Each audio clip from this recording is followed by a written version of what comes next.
Welcome to a brand new episode of the Real Life Podcast, a member of the Nation Network of podcasts and delivered by DoorDash. I'm guessing my math is going to be incorrect. So if you're listening to this, This is episode 313 of the Real Life Podcast. Hello, I'm Tyler Urumchuk, Jay Chalmers, Bag Milk. Everyone's here. Bag Milk got the all Bag Milk intro today. It's a special day. you're just trying to kiss up to me. We're brought to you by the HGA Group. As always, next generation of business services was built to serve you better. When your business brings you challenges, you know who's got solutions? HGA Group. That's who has solutions. Do they ever? All right. Well, I'm going to be honest. I didn't prep very much today. That was a hell of an HGA plug too. Yeah. Yeah. That was a good plug. I Lot of got that. passion Solutions. A lot of passion there. Just like HGA is passionate about business solutions. Oh, well, you know what? I'm a sponsored athlete by HGA. I don't know if you know this. Yes. It's summer sponsored athletes for me. I'm also a Buster Donaire Pizza sponsored athlete. Not a big deal. When can I be a sponsored athlete? Well, we'll shoot. Well, the minute you want to come shoot a video with me eating a Donaire is the day you can be a sponsored athlete. But we probably should have a bus. phone. We should collide our worlds. We should DoorDash a Buster's Donaire for an episode and see if Tyler can improve or has changed his eating technique. I actually want to send a Buster's Donaire to Chalmers also because he does not like Donairs. Yes. I think that would also be interesting. He might be a Buster's Pizza, pizza guy of Buster's Pizza and Donaire fame. Yeah, you know what I would have is the pepperoni pizza with side of Donaire sauce. Ooh. That's good eat. Oh, a little dip it. Ooh. I got a very, very high praise compliment on Friday. So I went into Tyler Uremchuk avoid the grind mode. It was golf tournament season for me Friday, Saturday. So I played in a golf tournament on Friday at the Broadmoor. And I was there in the Nation truck and this couple came up to me and they're like, "Oh, do you got any stickers?" And I'm like, "Yeah, I didn't have stickers, but I actually had some golf balls." So I gave them golf balls. And they ended up being the group in front of us. And this guy's wife came up to me and she's like, "I started eating Donairs and going to like Donaire shops because of you." Wow. And I influenced Influencer. her. I influenced her Donaire habits. Advertising works. Shop? What's that? Did you have a favorite shop as a result, like a local shop? Like here in the West End, I'm loyal to Sam's, even though a lot of people don't even know. She went to the bracket winner. She's like, I went to she was like, I went to Famous Donaire because of you. And I was like, this is the highest level of compliment I have ever received. The content works, is what you're saying.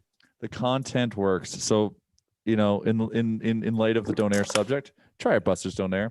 They're delicious. New sponsor of Oilers Nation Radio. Yeah, That's right. We're crossing the sauces here and bringing in on radio sponsors, but thought we would do it because I shot a video with them last week. Sick. Also, Waz, from that video, before we move on, Tyler, Waz attacks his Donairs like a fucking animal all over his face. Oh. And I don't think the video caught, like we got it, but I don't think it came out well because we were shooting the video on an iPhone. RIP Josh Park. We miss you. Welcome to the team, Kennedy. And we look forward to shooting videos with you. But Waz had just a glob of Donaire sauce on his nose. Like it was like audacious how big this glob was. And unfortunately it didn't catch on camera. But yeah, he's I thought I was an intimate eater of a Donaire. Waz goes face first. Respect a man who eats with passion. Yeah. Speaking of your golf tournament, one of them was Glow Golf, Jay?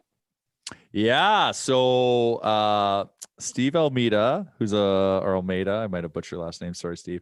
He's a listener of the show. He slid into my DMs and asked if we wanted to play in a Glow Golf tournament. So I put a team together and we went and played. It was at, is it called Cattail Crossing? Cattail Crossing. Mm-hmm. Amazing clubhouse there. That was, it was anyways. Saturday night. So we pull in 8:30 tee time. It was a 9-hole tournament. And oh my God. Before you get started, I got a question. Is this so I'm looking at the golf course right now. So this is just golfing with a glowing ball at night? Yes. So they kind of activated the course. Like it was still pitch black, but like they would put They had the pins all lit up. They'd have the traps marked with like red, like glow sticks. And then they would have like green glow sticks to represent each side of the fairway to kind of give you some direction. But like after the first hole, like when it was kind of dusky, you couldn't see anyone in front of you or anyone behind you. So were your carts like lit up a little though? No, well, so they gave us glow sticks to put on there, but they could only see them from so far away. So that's one thing they're going to make sure they help out with a little bit more next year. So literally, all you saw around the golf course is you just see these glowing balls shooting around all over the place. It was just like shooting stars all over the place. Kind of terrifying though at the same time. Oh, you know what? There was the only terrifying thing because it was so dark. I almost drove into a tree. Legitimately almost drove into a tree because we're just like, because we're off the fairway because a buddy of mine hit it in the rough. And next thing you know, we look and and it wasn't until we were really close. We're like, that's a tree trunk. And we just slammed on the brakes. But aside from that, it was totally fine. It was so cool. Like you would go and hit a shot and you see this thing just floating in the air. And if it landed on the green and bounced, it like reminded me of like video game golf. I've played glow golf once before, and I've got a few tips for you.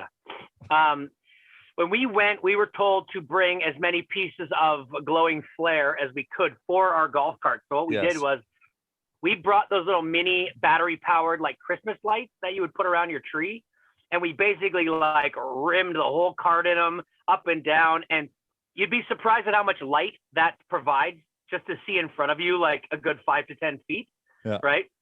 And then like the golf course, it's kind of crazy because all you see is the pin and then some red things all over the place and some green things. But you got to have if you have a lot of flare on your golf cart and on your body, then at least you can see the people like in front of you. I saw that you guys had like necklaces, right?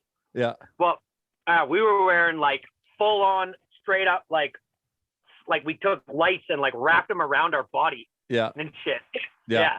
So that's what 100%. So that's what I would highly recommend, and that's what they'll implement as well for next year. But aside from when that, when I played, I was like about 80 yards out of the green, off the green, and I shot it, and it went going towards the pin. Looked great, and then she disappeared. I sunk it, and you guys had one just like that, did you not?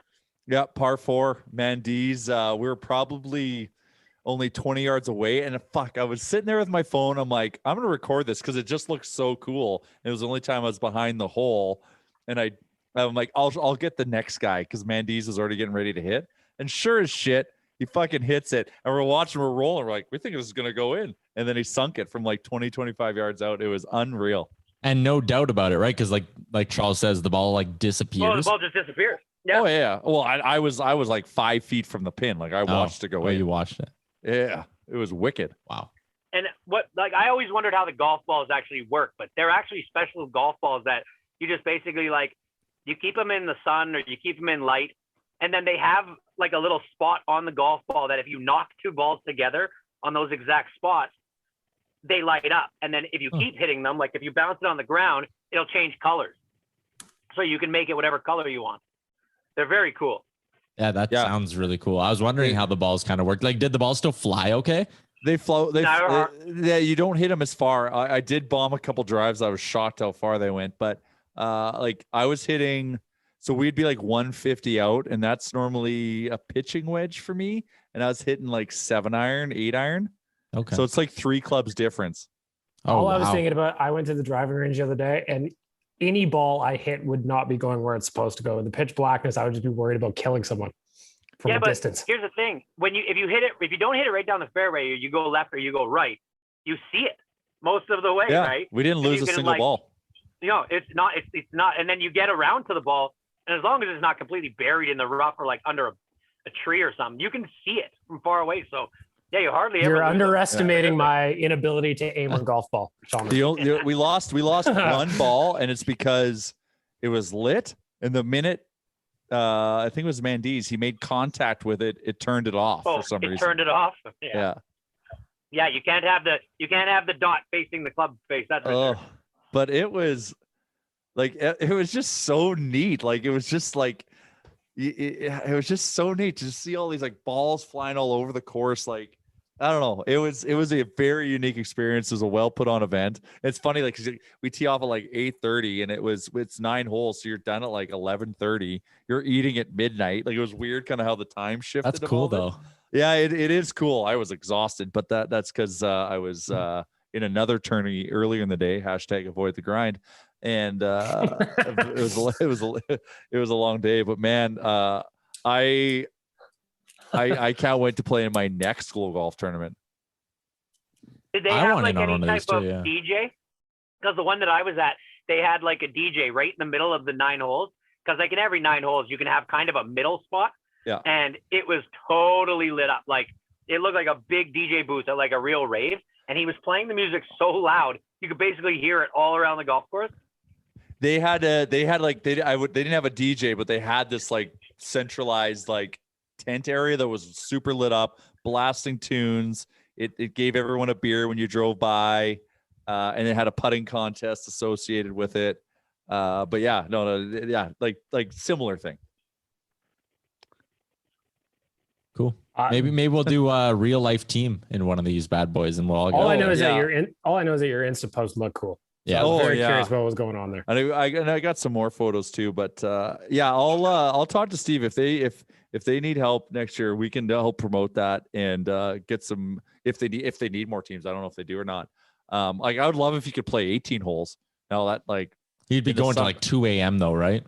I know, but that's also kind of fun. If you come prepared, like don't play a golf tournament before, like rest. And then like maybe have your first beer just before you tee off. Was it much slower than like playing a normal 9? Scramble's always slower. So, well, the other thing also is like, are they off the green? I can't like you're always kind of guessing. That's why it should be mandatory that you wear like stuff that glows. Yeah, like things on your person so that you can tell if somebody's on the green or not. Yeah, that's fair. Before we keep moving along, you gave some love earlier to DoorDash, Jay, and I'll give you the promo code Real Life DD. I had some people asking about it over the weekend. Promo code Real Life DD. It gets new customers 25% off and no delivery fee on their first order. And I want to transition quickly into this. We have a couple new reviews of our podcast up right now. We missed one at the end of August. It came from CC Fro. Well worth 2-hour per week listen, rambling all over the place of various topics, which always holds my interest. Bagged milk randomly laughing throughout every episode always makes me LOL as well. Chalmers is the best. Keep it up, guys, and always back into your parking stall, especially in a truck. I think we actually read that one on one of your vacations. Oh, you did? Okay. Well, then my bad. Hashtag avoid the grind. Yep. We should read that one. We should read that one every week. You know what I mean? Back in the parking stalls. That's the only way to do it, boys. That's a direct shot at me. We got one from Richard 16 on September 3rd. So I don't think you would have read this one while I was on vacation. Dick 16. Nation tourney was a blast. Had an awesome time. Love the pod. I get a little kid excited when it comes out every week, or I get little kid excited when it comes out every week. But I'm gonna be honest, boys. I fast forward straight through the Big Brother and rap album talks. I try, but it's a hard pass from this guy on these topics. Giving 4.69 rating. Hashtag shout out Brown Bear. Well, shout out Brown Bear for sure. I know, yeah, definitely shout out Brown Bear. Dickie 16, you don't have to worry about Big Brother talk right now because I am not interested.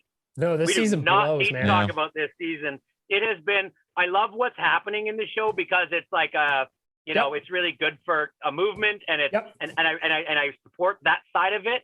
But because they've been so powerful, and because the movement has stuck together, there's nothing to talk about. There's no interesting things that happen. I literally only watch it for the competitions. They executed their plan perfectly. Now it's where it's actually going to get interesting. Yeah, because now they have to blow it up and go at each other. So hopefully now it becomes entertaining. But yeah, it's been a grind. Like I find myself just like zoning off into like if I open TikTok during Big Brother, I'll miss the entire episode. It's that boring. Our next I saw review. your TikTok today, by the way. But I know. I saw. We need to get our TikTok relationship back to where it was like a few months ago. I agree. That was a good relationship. Go ahead. We have another review from the United States of America. Do you like how I said that? Yes. You seem pretty excited with yourself after you said that. I know. It's from Rhode Island. Being an Oilers fan in Rhode Island is tough, but you all are the reason I keep hanging on. McDavid, Nuge, Draisaitl, whoever the players are may come and go, but listening to your show is the highlight of my week. I just wish you were on more often. 5 days a week, just for our boy in Rhode Island. Shout out Providence. Oh, man, I respect an Oilers fan in Rhode Island. They also left that's that tough sledding down there. They also left that exact same review for Oilers Nation Radio, so they're a fan of all the podcasts. Oh, also a big copy and paster. Yeah, double dipping. I like that. Respect. Work smarter, not harder. So who's the thing? Who got the cut and who got the paste? That's what I want to know. Let us know. Yeah. Yep. That would be great. Hey, here's about the more podcasting. My question really is when are we going to do this in person for the first time? Oh, when very am I soon. going to get to see your beautiful faces and sit across the table from you and drink a drink and hang out for an hour? Well, we're all vaccinated, so that's great. So when the new office studio is ready, which will be, in the next week or so, and we move into the new office, we can start recording and doing shows again as a team. But is the podcast studio going to be set up? I think so. Like there's Big Mike sent me a couple of things to do that they need so they can get things on their end, but they think they can have it done in time. I love it. Well, enter the Bart Scott meme here. Can't wait. I can't wait either. Fucking wait, boys. Just hits different when you're in the room, you know? It's gonna be way more entertaining. Different. Like the stuff that we do, like just even after HGA and just the pods, like that shit and us talking over each other, man, it's gonna be so much different. Like it's gonna be. Do you so not much remember better. how this podcast worked when we were in person? Wanye and Bag Milk would be having side conversations into their mics. Okay, yes. Here's my rebuttal to that. We were so green back then that we didn't really understand. Now we've learned how to do this, and we've learned how to have what is the goddamn word I'm talking of? Segments. Chemistry. We've learned how to have chemistry. We have not learned how to do segments. No, we haven't learned how to do segments. Our segments are brutal. Although I do have an awkward scenario part for the awkward scenarios of my life segment. Well, then I would love to hear that later on. But we've learned how to do this kind of better and keep kind of a structure of just when we talk, when we don't, we still screw it up. But when we are sitting across from a table, I can guarantee you the flow will be so much better. The topics will be better, and you'll be able to get your point in when you want. And I just can't wait. The video will be better. That's true. The video will be better. The video and the audio will be so much better. Yeah, the audio will be better. That's for sure. Yeah. But we'll have that new studio going soon. Jay, I don't know. Do we have to get new gear for there or anything? Only thing I think we're gonna get is I think it's important now that we have a camera that can rove around. As you might know very well, your M-Chuck. So we might get a different camera, like a fixed camera for that room. Okay. Well, the fact that we're asking these questions right now makes me think we're at quickest a month away from this. Buying a camera? I could buy and have a camera tomoror. We're going to be doing it soon. We're going to be doing it soon. Does it have walls in there yet? Or Good God. Shit. I'm going to text Big Mike right now and make sure I get the list so it gets tackled. That is. Are we getting a new Roadcaster? Or are we going with something fancier? Oh, you want that fucking TriCaster, don't you? No, I think we might need another Roadcaster regardless. But jeez, I mean, I like pitching things to Wanye. Vacation all the time, 12 Roadcasters. What kind of life of luxury do you live? I think your M-Chuck's talking because doesn't the Roadcaster only have 4 outboards? And if we're all on it, we need 5. We have a guest, we need 6. Is that what you're thinking, or what? I have a splitter, so I can make that work pretty easily. I was also thinking of an upgraded one. I pitched this to Wanye just because Chalmers, I pitch things to Wanye because he always says yes to everything. I said we need a fancier Roadcaster so that we can have the one that at Tyler's that's in our to-go bag. That's our Roadcaster. Exactly, because I always thought about how Gregor has his show in a briefcase. We need to have our show in a briefcase. A nicer briefcase Oh, absolutely. than 100%. his. Yeah. Yeah. Yeah, and One that this has one, like LED lights and it glows when it opens. the Roadcaster glows when you turn it on. Anyways, I'm glad we're man, working about this out time. on the podcast right now. I I just think got a that's what good people like. text. I got to segue this. I just got word finally that there was some issues with the space in Kingsway for Oodle Noodle that the landlord needed to fix. And I just got a text saying that all the work is now done. So there will be a Kingsway or an Oodle Noodle Opening in Kingsway soon, Mall. people at Kingsway Mall. Oodle Noodle, bringing the love and the deliciousness to you here soon. Prepare your belly. Business Tower at Nate. Oh, Hey, Jay. Yeah. come to Oodle, come see us, load up on Oodle Noodle, and take a nice nap and stats class like I Yeah, used to. you don't need Hashtag stats avoid class, the I grind. promise you. Yeah. You'll get an JR? 8.5 by 11 sheet of paper that you can just put your stuff on anyway. It's fine. I'm seeing memes about an app. What's going on with an Oodle Noodle app? What does an Oodle Noodle app provide me that I can't get on oodlenoodle.com or just going to Skip the Dishes and ordering myself some Oodle Noodle? I'll walk through the value proposition of the Oodle Noodle app. There's still a couple tweaks to it. But this is where it's going to come to. It's going to act as a few things. It's going to be our loyalty program. So instead of doing anything analog with paper, you come in with your app, scan, you get points, you redeem those points for free Oodle Noodle. I like Also, the way you when describe that analog. yeah. Also, when you download the app, you get enough points for a free box. So that's a big win. Get that one in you, people. You also have the ability then to order all your takeout, pickup, or if you just want to like avoid the line, all your orders through the app. And the other thing that does is you deal directly through the store. So it actually really supports their franchisees if you can order directly through them a little bit better than if you if you get your takeout orders through like other apps. Like delivery all makes sense. You use DoorDash, it gets you there. But for pickup orders, use the Oodle Noodle app and our franchisees will love you for it. And also it gives us a way to connect with our customers. So, if someone, like, say we do a contest and we want to award a prize. Well, if you're an app user, we can just load your phone up with the points for your prize, as opposed to have to mail something. It's just really efficient for us to connect with our customers. And then we also want to make sure that they feel like they're getting value for having the app, because one thing we know is that phone real estate is almost more premium than housing prices in Vancouver. Wow, so that's true. we understand that. So we're competing for that space because not everyone wants 1,000 apps. So we want to make sure there's value there. So there'll be some other things, some other contesting, some giveaways we can do through the app for all of our app downloaders, subscribers, whatever we want to call them, our beautiful customers. So stay tuned.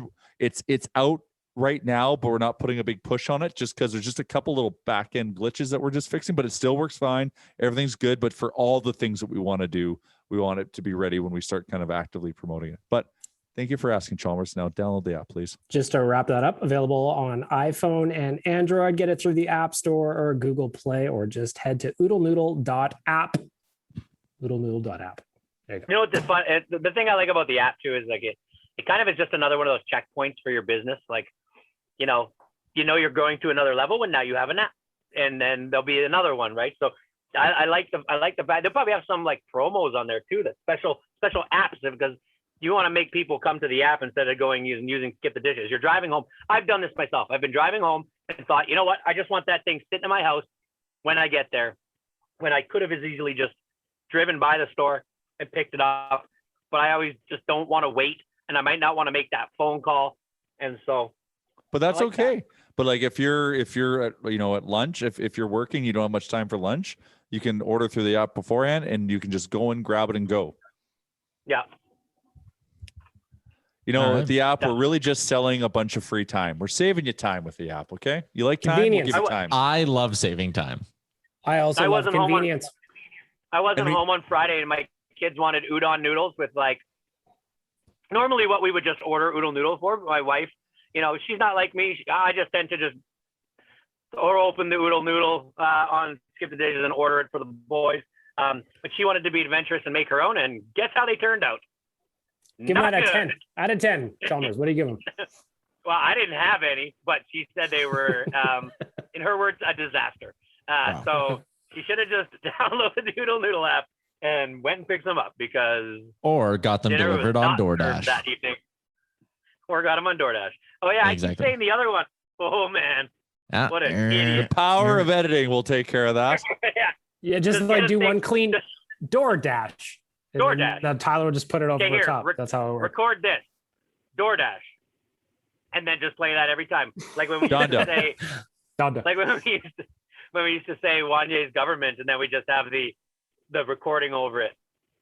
I just bleep them out. All I right. know. Let's keep cruising along here. You guys want to get into this hockey documentary? We haven't really talked about it yet. That was our Oh. homework from 2 weeks ago. I'm I ready. know. Shame I'm on all of prepared. us. Full disclosure, I just watched it yesterday morning. Well, better Well, late than never. Here we listen. are. I was not on Thursday, and obviously Monday was a holiday. But I could have sworn. Did we not talk about it a little bit on Thursday? You No. laid out the entire plot, but we didn't get into it.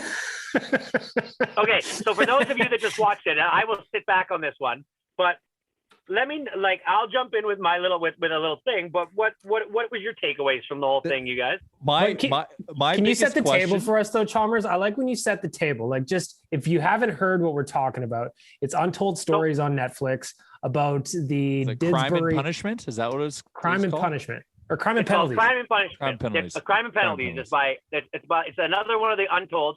But I guess if I was going to set it up, what I would say is that a 17-year-old boy became the president of hockey operations Yeah. for a pro hockey team called the Danbury Trashers. Yeah. This team was purchased for him to run by his father, who owned a huge waste management company in Danbury, Connecticut. His father also had maybe some questionable ties to maybe some people that might or might not have been in organized crime. And so this boy kind of grew up in a different sort of lifestyle. At a young age, he was supposed to, his dad wanted him to play football. If you see some of the videos, old AJ Galante here, not the fleetest of foot, not the best athlete you've ever seen, but he grew a liking to two sports, wrestling and hockey. And he was actually a hockey player, played pretty well. The wrestling part of it that's funny is he loved wrestling so much that at the time, Rocky Maivia, Triple H, China, and a couple other people showed up to his birthday party because his father, alleged mobster, brought them over. But his real passion was hockey. So when he became the president of this team, he decided to employ the two things he knew the most, and that was hockey with wrestling. There was the Danbury Trashers were born. Yes. So Yes. Yeah. table has been set. The table The has been Table set. has been set. The thing I found interesting is spoiler alerts if you haven't watched this yet, because it's awesome. Just fast forward for a little bit. But first of all, his dad buying him a team and him finding out basically because it was in the paper Yeah. before he found out that he was Like his like, teacher telling him that he's the president of the hockey team because he read it in the paper. yeah, it starts off hilarious. And his approach of mixing wrestling with hockey is very like slapshotty in a way. Oh yeah, well he got the brothers. Like he had the two brothers that always are arguing with each other over the RC cars. Yeah, You have the fucking equipment manager who is just a straight psychopath, allegedly, in my opinion. great psychopath. Oh my god. Making opposing teams' goaltending pads go missing Yeah. about an hour before the Yeah. game somehow. Giving them 6 like paper thin towels for a team of 20 some guys. Yeah. No heat in the dressing room. No It's heat. like, The gamesmanship through the roof. he was playing chessers. Well, the rest of them were playing checkers. But like, so that's just kind of how it started. Is that's the team, and like, His first signing, his captain, a Gretzky. He's like, our first player needs to be a Gretzky. Yep. So signs Brent Gretzky to be the captain of the team. and another guy he found that was on the front page of a newspaper in handcuffs. They're like, we got a guy for it, and he's like, all right. That's my guy. Yeah, they got their Ogie Oglethorpe, who's got him out of jail. Yep. What was it? Something Wingfield. He Brad was Wingfield. just a fucking unit. Holy cow. Absolutely. yeah. My biggest thing and takeaway is like How come we never heard about this while it was happening? That is fucking it wasn't cool. that long Like that ago. was the strangest thing in sports, and it was getting a lot of coverage, and I never heard about it. No, me neither. And the thing that was crazy about it is it was getting all this coverage during the lockout of like, what was it, 2004, 2005, something like that. Yes. And like, we were gagging for hockey content. And that was, I was with you, Jay. I didn't hear anything about it until recently. Like they signed an active NHLer to come play with a bag of money. Like this is KHL level team management. Like the under the table payments these guys got so they could assemble, because they're in the league for 2 years and their record was insane. Yeah, it was fantastic. Yeah. How good their record was to be an expansion team, to go and do whatever the hell they did to circumnavigate the system and to put on the entertaining product that they did for 2 years. It was I knew they weren't going to get into it too much. Sorry, Chalmers. But like when they were like, I wish I would have known with like, okay, your yearly salary is $20K or something like that, just as an example. But then here's what the bag of money underneath the table was. That's what I wish I would have known. Because it was like they'd win a game and then all of a sudden it's the multi-$1,000 dinners after that. And they're hitting up the clubs. It was insane. It was intense. My takeaway from the whole thing was that, you know, right when you first see AJ Galante on camera and you see the pictures of him, you know, Eminem haircut with a couple earrings in, and you just right off the bat, you get this feeling about somebody, right? And I'm thinking to myself, I'm going to fucking hate this guy by the end of it. I just know it. I can just sense it. I can see it. I can tell that this kid's probably going to be some entitled little prick who got a team and just like was a jerk off the whole time. And number one, he did a really good job. Yes. Like a really fucking That's good the job. shocking thing. Yeah.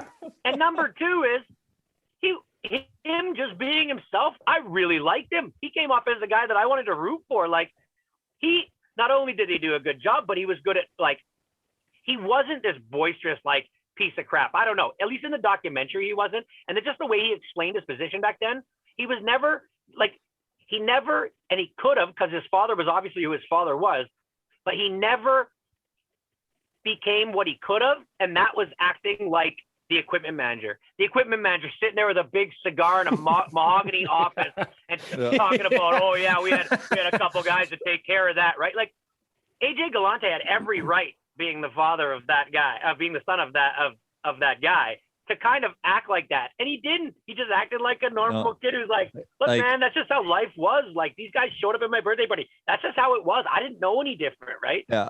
And he understood entertainment. Like he created an entertaining product for the people of Danbury.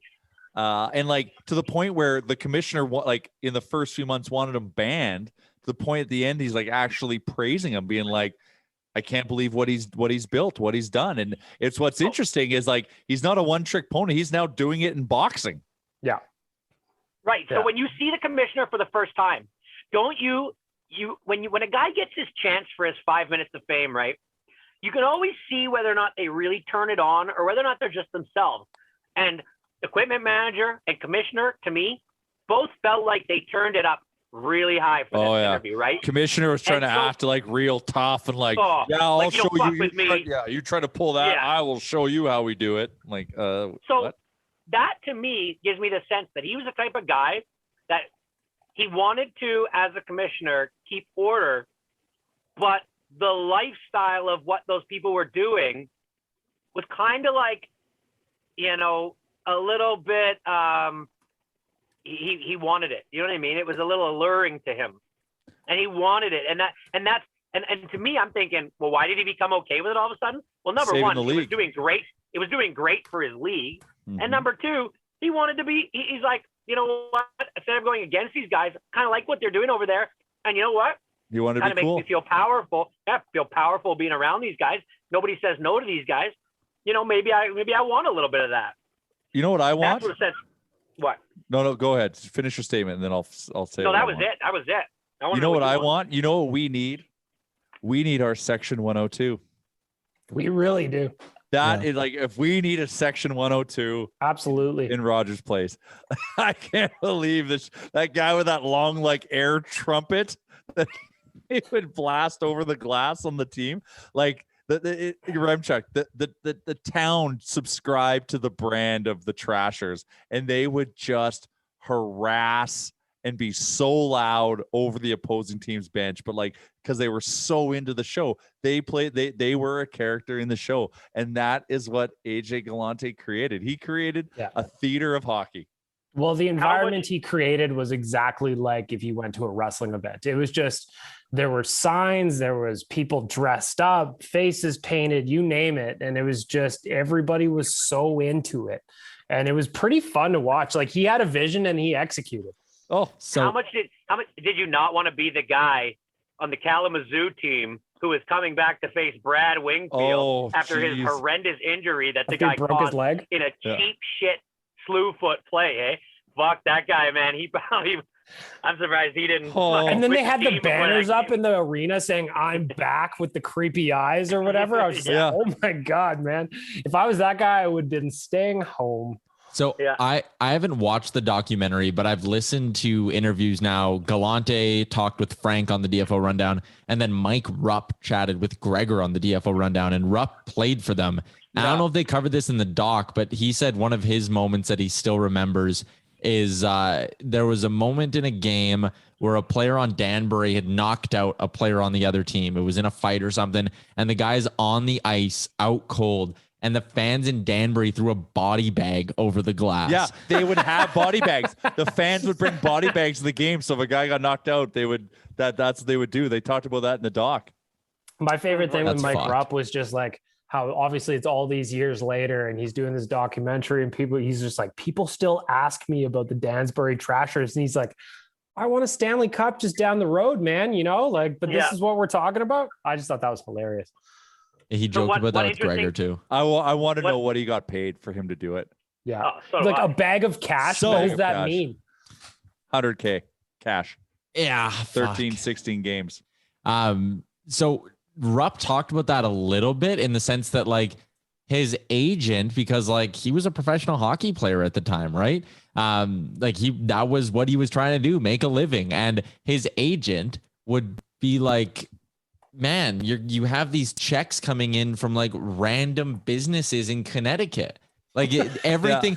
Rupp was like, I'd open the mail and it'd be like, oh, like so-and-so waste removal paid me, not the Danbury Trashers, like some other and then like the next week it would be like a different business. And Mike was like, I remember calling my agent and like whatever, my accountant, and being like, am I going to get in trouble for this? Like, we need to like watch ourselves here.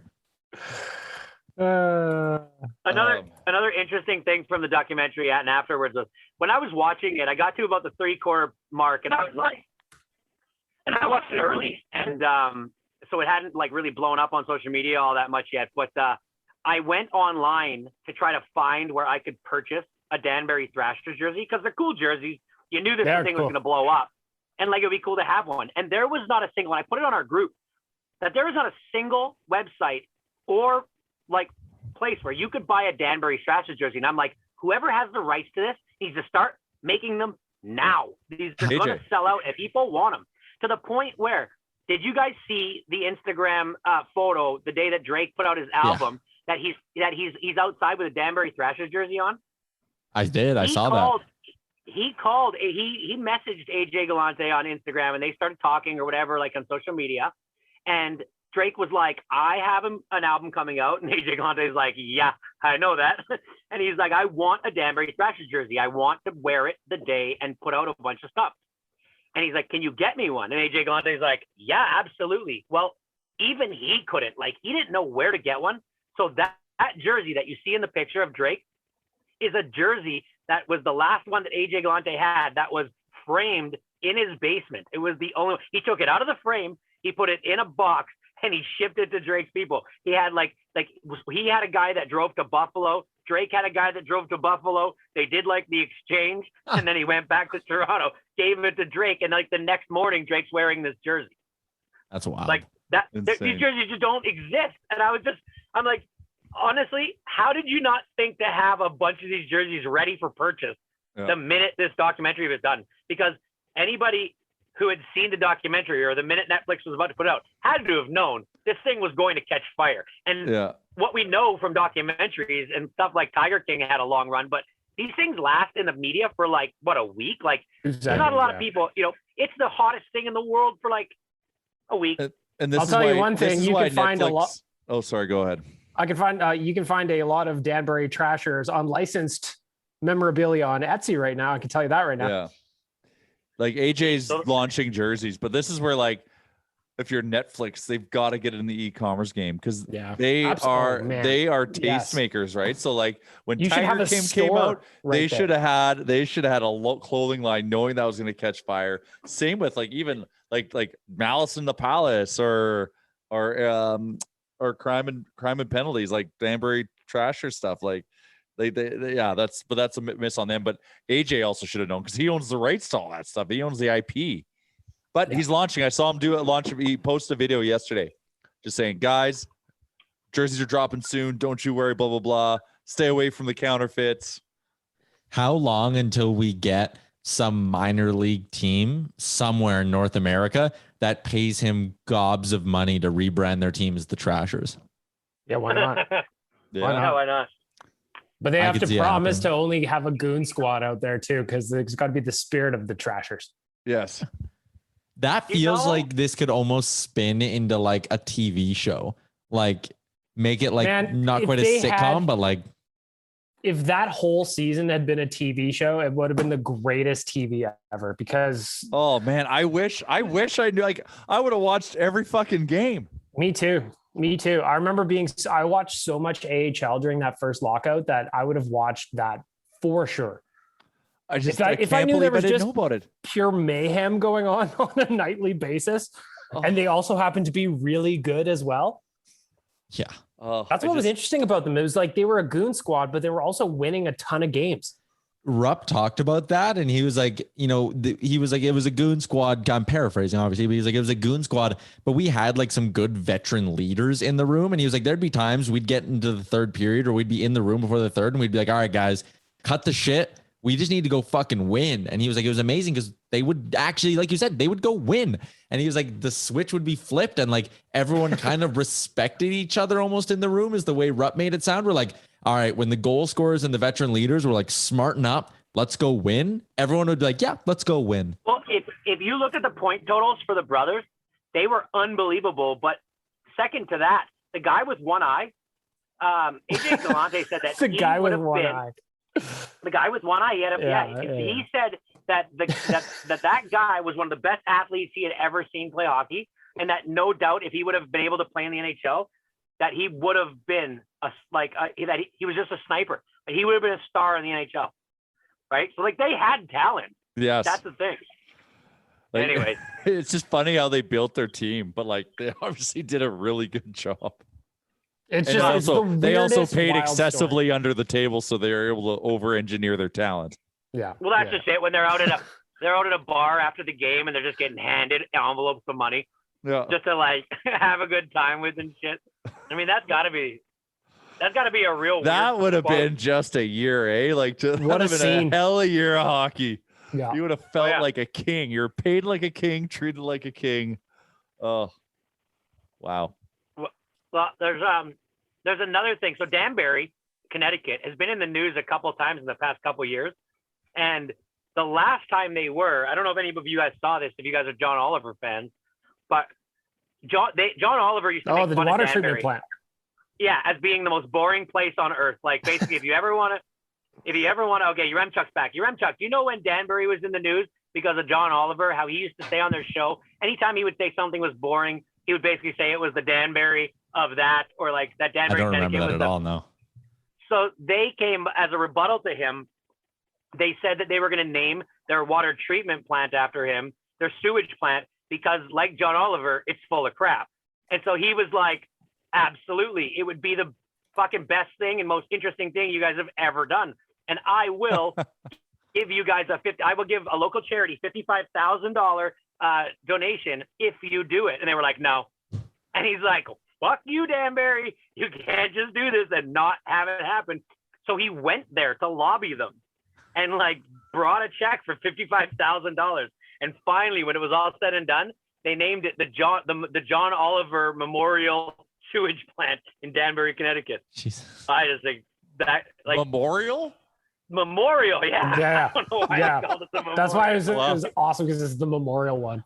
So I just love when he does those like 3-4 week long things where he has like, okay, I got a rebuttal from these people, and yeah, then they didn't even want to do it. It was like the most press the city's had probably since the Trashers, I mean. But Man, I watch John Oliver every week, but I did not connect those. Good for you, Chalmers. yeah, Danbury. There you have it. As your takes a big sip.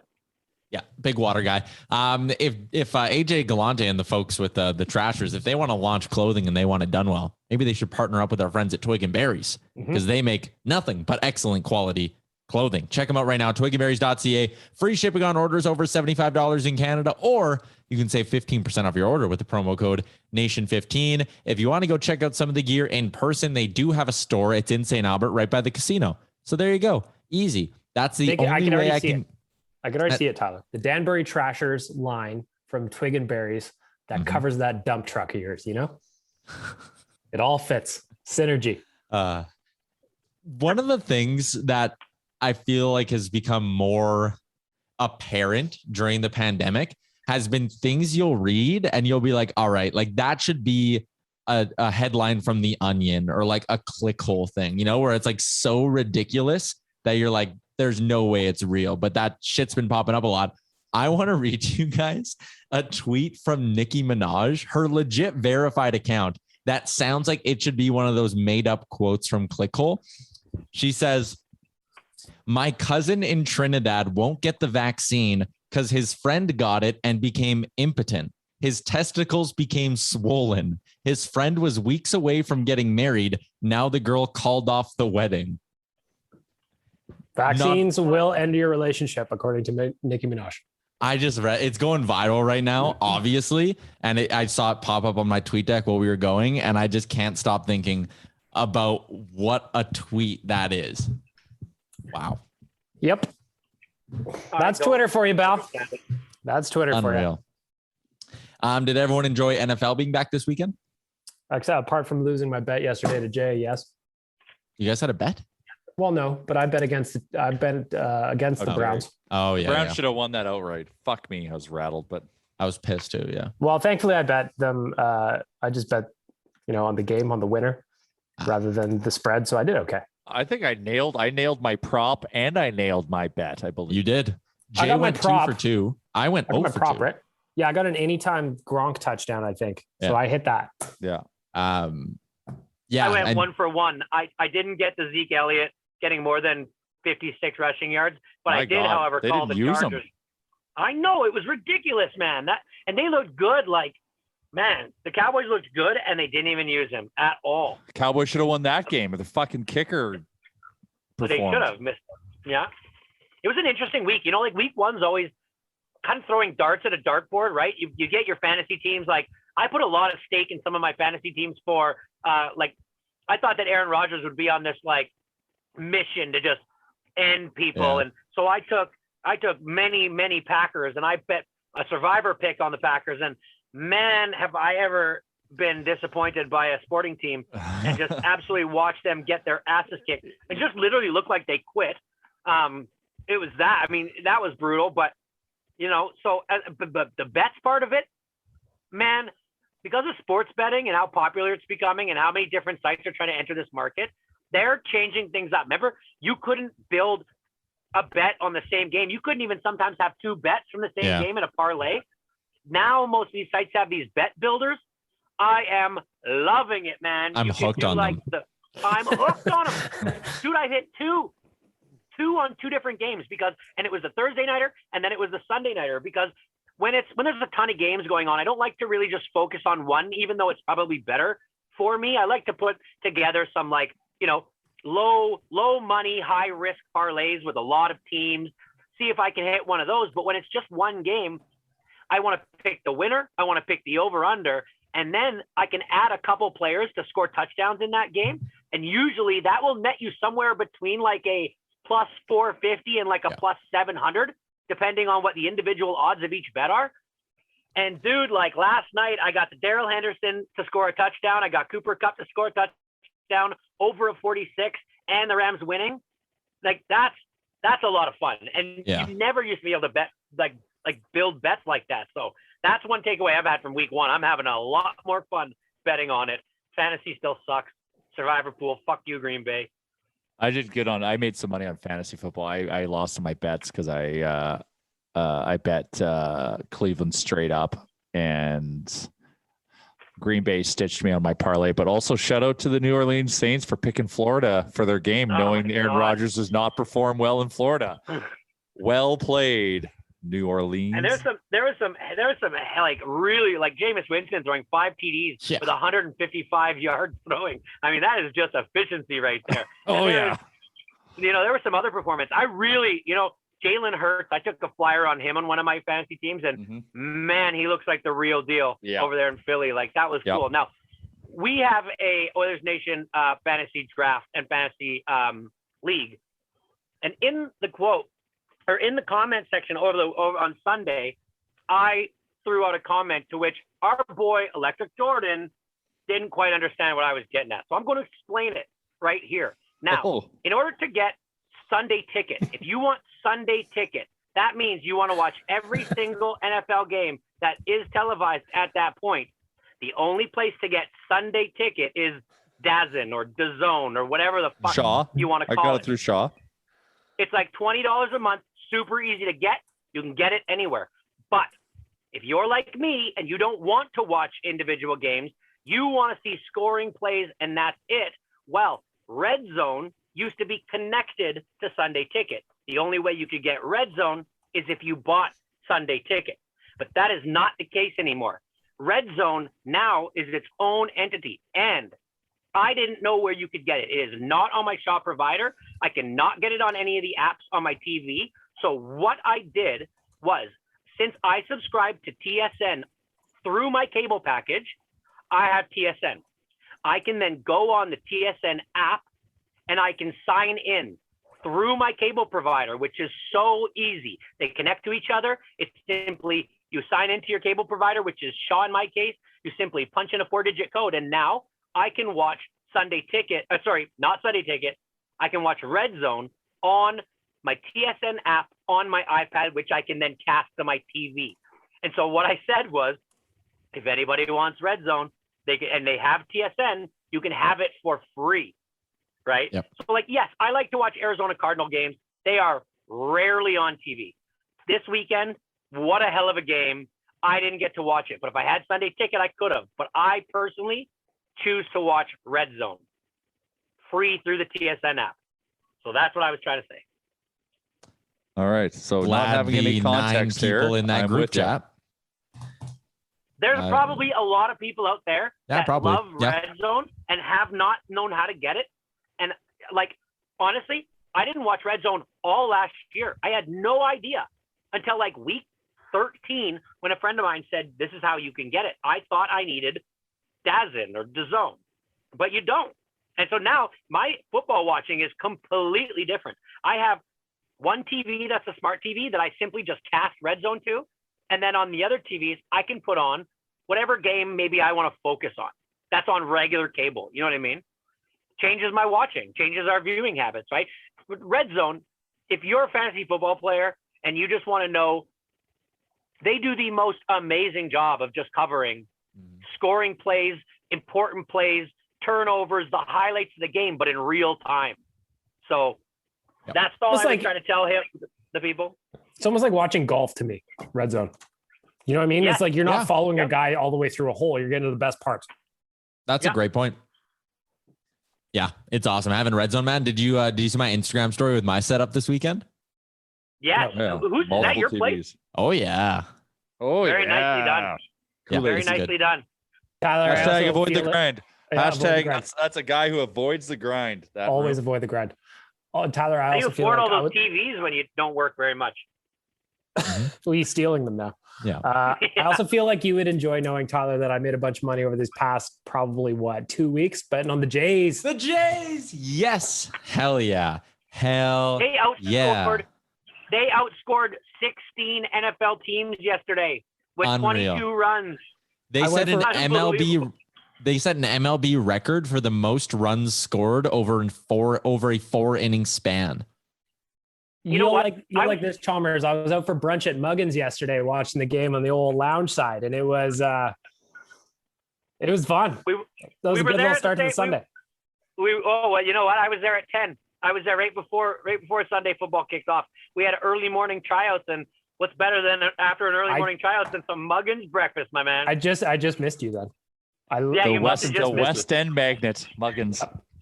Yeah. So what was I going to say? What were we just talking about? I missed it. Oh, from the Jays. Jays. So I was glad that they did that to the Orioles because I watched these breakdowns on Twitter of scenarios in sports where this guy breaks it down really well. And he broke down the whole interaction between Orioles manager, whatever his name is, and Blue Jays pitcher, Robbie Ray. Is that his name? Robbie Ray? Yeah. Fuck. So this guy has like a whiff rate on his slider that's like, 80% or something, and a swing rate of like 80% on it. And they just were not swinging at it. And he was like, what the hell is going on? So he kept throwing it to try to test like what the hell was going on. And he started hearing them yell "Andale" every time a slider was coming. So he was like, what the fuck? So he's like, he hears "Andale," he steps back and he yells, "Shut up," to the dugout, right? And then the manager and him basically proceed for the next 4 pitches to yell at each other, like, shut the fuck up, or they're just giving it to each other. And with there not being very many fans in there, you could hear this interaction. Crystal that was clear. I saw it. It was so good. I saw the clip on one of the sports things tweeted it. It's just hilarious. The absolute best. I love that shit when it comes through. Can you break? Is there something I'm missing in that interaction there, Yaremchuk, that I don't know? So, well, basically, Robbie Ray thought that Baltimore was stealing signs and not stealing signs in like a legitimate way, clearly. Because, I mean, Chalmers, baseball, like there's legitimate ways you can steal a sign. If a guy's tipping pitches, you should be giving your teammates the heads up. Robbie Ray didn't think that was quite going on. Told the dugout to back up, please. Explain. What I think Robbie Ray was getting at here is that maybe the Baltimore Orioles were using some sort of illegal system a la Houston Astros to figure out when he was throwing his slider. What would be an acceptable way of stealing signs? Like if you're on second or something? Let's say I don't get it. If you're on second, sure. Let's say a pitcher, every time he's about to throw his slider, you can see the way he licks his fingers or he touches his cap. And it's just like this weird routine a pitcher's in, or he moves his glove a certain way. And it's like, okay, whenever he's doing that, guys, he's throwing a slider. And by the second inning, you catch on and bang. Okay. And that's not stealing. And that's not stealing signs in the moment, right? We're talking about like, you guys are all in the dugout and you're saying, look, every time he throws a fastball, he wants his hands dry. So he's wiping his hands. But if he's throwing his slider, he wants it wet. So he's licking his fingers. They're stealing signs in the moment. They're seeing the catcher's sign, yelling, "Andre." And that's allowing the batter to know this next pitch coming is a slider. And that's what Robbie Ray thought they were doing. Banging trash cans? Pretty much. Banging cans. So, and so he told the dugout to shut up. The O's manager clearly didn't like that, even though he's managing a team that hasn't won 50 games yet this season.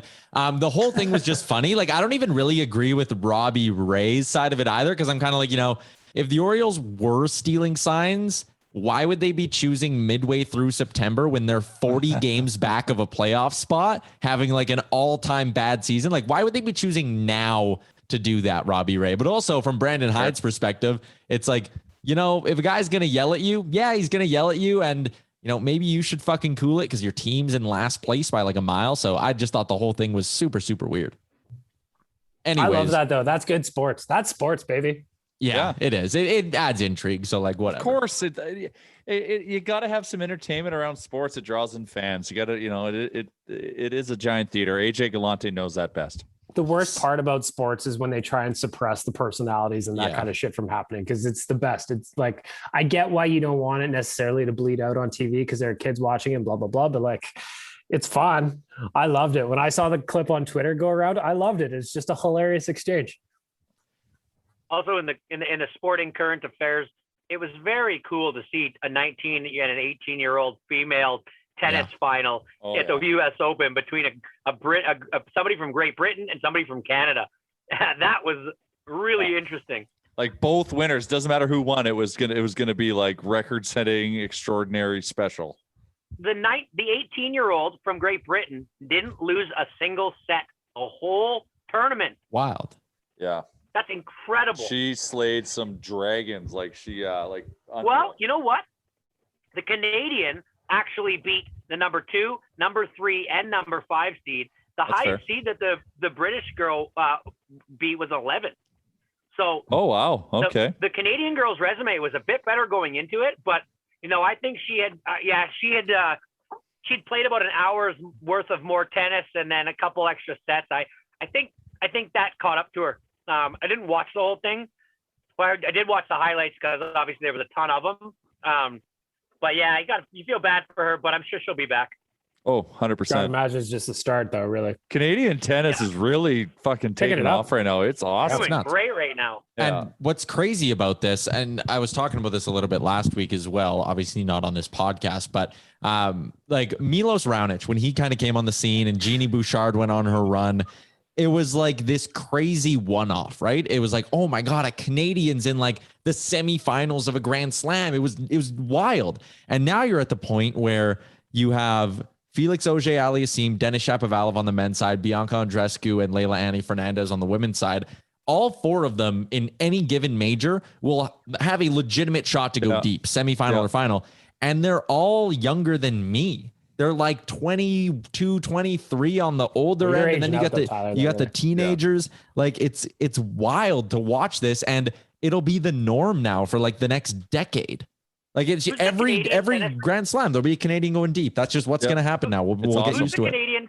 Who's the Canadian tennis player that maybe spurred this on like 10 years ago or 15 years ago when these kids were young? Doubles legend Daniel Nestor? No, maybe. Most decorated Canadian. I know he's won like majors galore on the doubles scene. Not Milos. I don't know where him and Jeannie Bouchard went. Milos too one-dimensional. No, I would not lump Milos into the same conversation as Jeannie Bouchard. I didn't say that. I just I know, but Chalmers, like Jeannie Bouchard, was like a one-hit wonder more or less, and then injuries kind of derailed things. And Milos Raonic was legit for a while. He was a top 10 guy for a good stretch. Which is even more disappointing that he isn't shit right now. Because Jeannie, I get it. You're a pretty girl who gets the spotlight, and injuries and maybe tennis is not as lucrative and as rewarding as it used to be. And so, you get yourself an NFL boyfriend and you're living the life now. That's cool. I get that. But Milos, like, what happened to him? He got hurt. He can't stay healthy. Oh, is that it? Yeah, he's just been getting hurt. Like he can't get back on the court. He's 30 years old. Like I said, he had a really good run. I don't know. I think maybe Milos Raonic deserves a little bit of the credit for getting Canada on the map and maybe inspiring some of these younger guys. Yeah, he had some great Davis Cup runs as well, I think. Yeah. No, he definitely moved the needle. One thing, just if we're going to move on from tennis, Chalmers, I don't know if you've watched this one yet, but another one of the Untold series, Breaking Point, about Marty Fish and his tennis career with Andy Roddick is absolutely amazing. Oh, I need to see this. Marty Fish. Yeah, Marty Fish. Yeah. So it's about the rise of the American tennis player, and that was when Andy Roddick was shooting the moon kind of a little bit, and his best friend was Marty Fish, who was kind of in the mix but not really. Always on the fringe. Yeah, it's just watch that one, Chalmers. It's a hell of a story. You know what he does nowadays? You know what he won last year? He won the Arnold Palmer Celebrity Golf Tournament, didn't he? Marty Fish? Almost positive. Oh, I don't know. I'm just asking you, Marty Fish or Andy Roddick? No, I don't know. I'm not sure about that. But this one is just kind of like the rise of these two. They were best friends since they were kids and moving up, and then Andy Roddick kind of shot up. Marty Fish wins Celebrity Golf Tournament featuring Canelo Alvarez, Stephen Curry, and others. At the American Century Championship, a celebrity golf tournament with a $600,000 purse. Marty Fish. Oh, good for you, Marty Fish. Yeah. Multi-talented, that guy. Nice second act. Hey, set it up. Show me. Why do I need to watch this? What's so great about the story between them? It's a story of their friendship is interesting, and how there was never like a jealous part of it, but just like an honest, healthy competition, even as Andy Roddick started to pull away in terms of the rankings and the money and the power and all of that.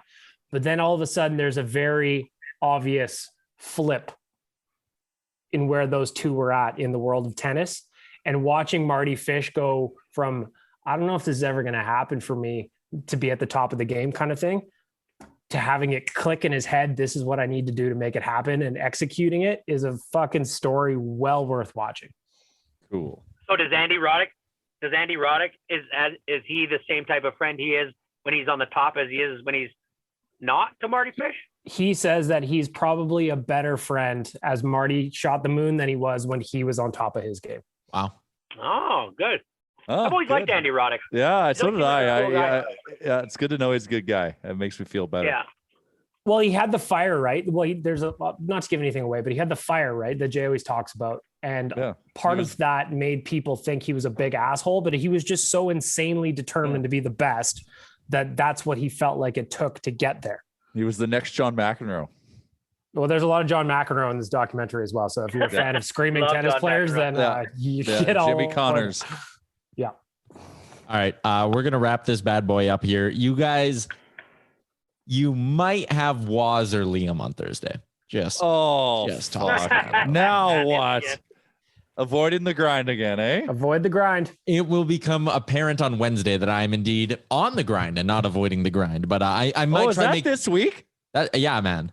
I'm going to get my first ever COVID test tomorrow. All right. Never gotten one before. All right. Okay. You're M. Chuck, you ready? Wait. What are we doing here? Are you guys Wrapping up episode 313 of the Real Life Podcast? I know what your Rem Chuck's doing, and I'm going to call you out right now on the podcast. Don't fuck it up. No pressure. When do we all get to know what he's doing? I believe in you, your Rem Chuck. You believe in you. That's not the answer to my goddamn great question. opportunity. I know you believe in him. When do we, the viewing, I know that I'm going to know right when this is over. Wednesday. Because I'm going to ask you. Well, Wednesday. there's a couple things. We're waiting to hear about your Rem Chuck's next landing spot after he left and announced he's leaving TSN Radio. Yeah, because he also wrapped up his final episode of Oilers Nation Radio on Friday. He's still hanging us in the weeds here. So there's a lot to unpack here and unfold. This could also be Tyler's last episode of the Real Life Podcast, people. You'll have to wait. Stay tuned. He's becoming a travel blogger. Yeah. He's finally done it. He got a job with Lonely Planet. Yeah. Shout out to Twig and Berry's DoorDash and HGA Group. Of course, our title sponsor, and the entire network of podcasts here at the Nation is delivered by DoorDash. Ding dong. Thanks for tuning in. Episode 313. Leave reviews. Yes, leave reviews. Leave reviews. Tyler won't hear them, but leave a review. Yeah. Leo will read them. He's the best. We'll be back in a couple of days. Thanks for listening to another episode of the Real Life Podcast. Don't want to miss any of our nonsense? Hit the subscribe button and give us a follow on Twitter and Instagram.